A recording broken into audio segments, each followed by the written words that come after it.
اچھا new T V پہ ہی آپ کا ایک مسئلہ ہوتا ہے, ایک لڑائی ہوتی ہے ساحل ادیم کے ساتھ, اور پھر تھوڑے عرصے بعد آپ ساحل ادیم کے ساتھ بڑی طریقے سے بیٹھتے ہیں, پورے ایک دوسرے کے ساتھ گپ لگتی ہے آپ, اور وہ نکل کے پھر بکواس شروع کر دیتا ہے. یہ اگلی ایپیسوڈ یہ میں نہیں کہوں گا, یہ میں نہیں کہوں گا. اچھا یہ کیا چکر ہے, یہ سن لیں, یہ آپ کو وائرل ہونے کا شوق تو نہیں پڑ گیا؟ وائرل تو میرے خیال میں مجھے تو کوئی ضرورت نہیں ہے وائرل ہونے کی, جتنا انہوں نے مجھے وائرل کرنا اللہ کے فضل سے مجھے تو یعنی تحدیث نعمت ہی سمجھ لیں, مجھے تو وائرل ہونے کی قطعاً ضرورت نہیں. میں تو چھپاتا میں تو چاہتا ہوں, میں میڈیا کو اکثر اوائڈ کرتا ہوں, تو جب ٹائم ہو پھر دے بھی دیتا ہوں. تو بنیادی طور پہ ساحل ادیب صاحب کا یہ آپ اندازہ لگے بلنڈر آپ نے سوال کر لیا, تو میں کہہ رہا ہوں وہ ابھی تک ان کو گدے کا پتہ نہیں لگ سکا کہ گدا حلال ہے. اچھا بات سنیں, میں آپ کو یہ بڑی ایک آپ نے ان کا ہاتھ پکڑ لیا تھا, میں تو یہ ویٹ کر رہا تھا دیکھ کے, میں نے کہا یہ نہ ہو کہیں یہاں پہ لڑائی پڑ جائے, کیونکہ میں عبدالعزیز بھائی میں آپ کو مجھے بھی ڈر لگتا ہے, گارڈز آپ کے بڑے ٹرین ہیں مجھے پتا ہے. ایک علمی بات آپ کو میں کہنا چاہتا ہوں, بڑی دلچسپ ہے یہ, مجھے بعد میں سمجھ آئی کیسے, جب آپ نے بات کی نا, چلے پہلے اس کا جواب دے دیتا ہوں کہ وہاں پہ گفتگو ہوئی تو ارشاد بھٹی صاحب نے بلایا, تو وہاں پہ ساحل ادیم صاحب مجھے کہنے لگے کہ آپ نے میرے بارے میں یہ لفاظ کہے تھے. میں نے اس کو اس کا فیس بک اکاؤنٹ دکھایا, میں کہا یہ ابتدا آپ کی طرف سے, میرا عادت نہیں ابتدا کی, ابتدا آپ نے کی, پروگرام میں بھی آپ نے ابتدا کی تو میں نے جواب دیا, یہاں پہ بھی آپ نے ابتدا کی تو میں نے جواب دیا. تو وہ کہنے لگا یہ میرا اکاؤنٹ ہی نہیں. اچھا واللہ عالم سچ بولا جھوٹ بولا. تو میں نے کہا یار اگر آپ کا اکاؤنٹ نہیں ہے تو میں اس موقف سے رجوع کرتا ہوں. تو اس وقت وہ بڑے تہذیب اور تمیز کے ساتھ انہوں نے پورا پروگرام میرے ساتھ گزارا. اچھا جیسے ہی وہ گھر پہنچے انہوں نے پھر ویڈیو چڑھا دی. یہ بات ہوتی ہے کہ جو چپیڑ انسان کو گھر جا کے, جو چپیڑ انسان کو گھر جا کے یاد آئے وہ اپنے منہ پہ مارنی چاہیے.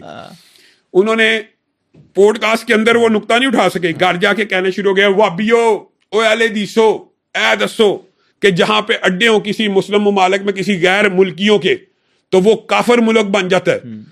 میں نے اس کو کہا, میں نے پھر تقریر میں اس کو جواب میں کہا میری بات سن, یہ جو تیرا اصول اگر مان لیا جائے تو ایران نے رشیا کو اڈے نہیں تھے دیے شام کے خلاف. پھر دوسری بات اس نے جو کیا بڑی دلچسپ ہے, ابھی آپ حیران رہ جائیں گے, ابھی بھی اس کے ذہن میں ایک کنفیوژن. وہ کہتا ہے علامہ صاحب کو بیولوجی کا کوئی ایوارڈ ملنا چاہیے کہ علامہ صاحب نے گھریلو اور جنگلی گدے میں جو فرق بتایا. اب آپ نے بات سمجھ نہیں ہے, یہ علمیہ تھوڑی سی آپ کو سمجھ آئی. اس بے وقوف کو آج تک یہ سمجھ آئی ہے کہ گھریلو گدا وہ گدا ہوتا ہے جس کو جنگل سے پکڑ کے گھر لے آؤ تو گھریلو بن جائے. اچھا اس کو آج تک یہ سمجھ آئی. جیسے اس نے یہ قیاس کیا کہاں سے, بھینسے سے, کہ بھینسا گھر آ جائے تو گھریلو بھینس بن جائے, جنگلی گھوڑا گھر کوئی بھی چیز گھر پہ آ جائے تو وہ گھریلو ہو جائے. حالانکہ 1200 سال سے اس کو ضرورت ہے, ایوارڈ اس کو ملنا چاہیے تحقیق کا کہ یہ ساری کتب پڑھی ہیں. حمار الوحشی جو ہوتا ہے نا وہ زیبرے کو کہتے ہیں. گھریلو گدا اور جنگلی گدے کا یہ فرق نہیں ہے, جنگل والا اور گھر والا. جنگلی گدا کہتے ہی زیبرے کو ہے, جیسے بکر الوحشی ہوتا ہے نا وہ کہتے ہیں جنگلی گائے نہیں ہے, وہ نیل گائے ہے.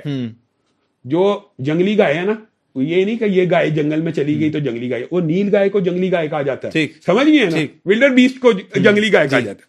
تو اسی طرح عربی لینگویج میں اس کو جنگلی گدا زیبرے کو کہا جاتا ہے. ابھی بھی آج کے دن تک بھی اس کو یہ فرق سمجھ نہیں آ رہا. اور کہہ رہا ہے یہ علامہ صاحب نے نئی تحقیق پیش کیا ہے, ان کو بیولوجی کا ایوارڈ دینا چاہیے. اچھا زیبرا جو ہوتا ہے وہ جنگلی گدا. جب آپ باہر نکلے, جب یہ ساری لڑائی ہوگی, جب آپ باہر نکلے, آپ کا موڈ کیا تھا اس ٹائم پہ؟ کوئی یہ تو نہیں آپ غصے میں تو نہیں تھے؟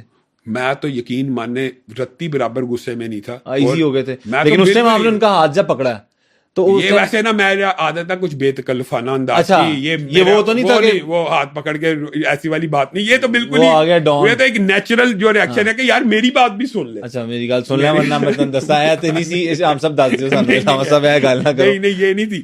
اس نے جو اصل بات یہ ہے کہ وہ جو پورٹری کرنے کی کوشش کرتا وہ ہوا نہیں. میں تو ابھی میں اس کو کیا کہوں کہ وہ وہاں پہ پوڈ کاسٹ کے اندر بھی 2-3 جگہ میں نے ان کو ٹوکا اور اصلاح کی. اس نے ایک ویڈیو بنائی عبدالحی بھائی, اور ادھر بھی پوڈ کاسٹ کے اندر کہنا شروع ہو گیا اللہ ہمارا ملازم نہیں ہے کہ اللہ ہمیں یہ دے دو تو وہ دے دے. میں نے کہا اپنی اصلاح کرے. یعنی یہ جو انداز ہے یہ کہاں پہ ہے؟ اللہ تعالیٰ کہتا ہے ادعونی اجیب دعوت الداعی اذا دعان, مجھ سے مانگو میں دوں گا. وہ کہتا ہے یہ نہیں ہے. بس اس طرح کے ان کے افکار و نظریات ہیں, وہ چونکہ یہاں موجود نہیں ہے. ٹھیک ہے, میں نے ان سے یہ پوچھا کہ آپ کو اگر ڈونلڈ ٹرمپ دعوت پہ لائے گا تو آپ جائیں گے؟ انہوں نے اسٹیٹ اوے کہا میں کبھی نہیں جاؤں گا. ان کو ویسے بلائے گا بھی نہیں جتنی ان کی کنٹریبیوشن ہے معاشرے کے لیے. اچھا انہوں نے کہا, انہوں نے اپنا موقف دیا کہ جو ہمارے بچوں پہ مظالم اور یہ سارے فلسطین غزہ پہ جس نے سارے سپورٹ میں رہا ہے ڈونلڈ مجھے ٹرمپ، تو میں اس کے ناشتے اگر میں یہ جاؤں گا۔ دیکھیں یہ ان کا علمی لیول ہے، یہودیوں کے ساتھ رسول اللہ نے جنگیں لڑی ہیں، بالکل لڑی ہیں، خیبر ہوا، بالکل قتل قتال ہوا۔ ہاں۔ چلے میں اس سے بھی بڑی مثال دیتا ہوں، پہلے یہ بتاتا ہوں، رسول اللہ نے آخر میں یہودی عورت کی دعوت قبول کی ہے، کی اسی گوشت کو کھایا زہر والے۔ یہ جہلاء کا طبقہ ہے، ان کو یہی نہیں پتا۔ اور اگلی بات، فرعون نے بچوں کو ذبح کیا تھا، سینکڑوں ہزاروں لاکھوں، جی تو اللہ تعالیٰ نے کیا کہا تھا موسیٰ اور ہارون کو، جی جاؤ فرعون کے پاس، فقولا لہو قولا لینا، ٹھیک، اس کے ساتھ جا کے گفتگو کرو، اور نرم انداز میں گفتگو کرنا، کس کے ساتھ؟ انا ربکم الاعلی کا دعویٰ کرنے والے۔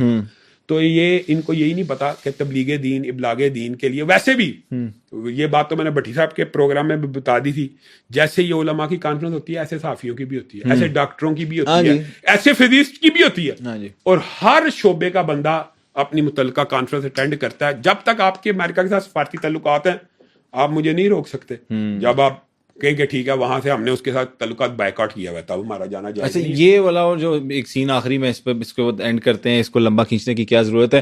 جب آپ نے انہوں نے ساحل ادیم صاحب نے یہ کہا نا کہ وہ آپ تھے، تو ان کو ویسے پہلے پتا نہیں تھا کہ وہ بھی، یہ آپ ان سے پوچھ لیں، اتنا بڑا جھوٹ اور بلنڈر انہوں نے ایکٹنگ کرنے کی کوشش کی، وہ میرے ساتھ تیاری کر کے آئے ہوئے تھے، اور ان کا یہ پری پلان تھا۔ یہ بھی بتاؤ، پروگرام بڑا بہترین جا رہا تھا، اور جا رہا اچانک اس نے یہ پری پلانڈ اس کا موٹو تھا، لیکن مجھے کیا اعتراض ہے، میں ہی تھا، میں ہی تھا، لیکن اس نے جو ایکٹنگ کیا اس کو ایکسٹرا نمبر ملنے چاہیے۔ وہ یہ شو کر رہا، اس کو بھی پتا لگا ہے، اچھا جبکہ وہ پوری ریسرچ کر کے وہ تو ہاں ٹویٹ بھی بتایا، پکچر بھی۔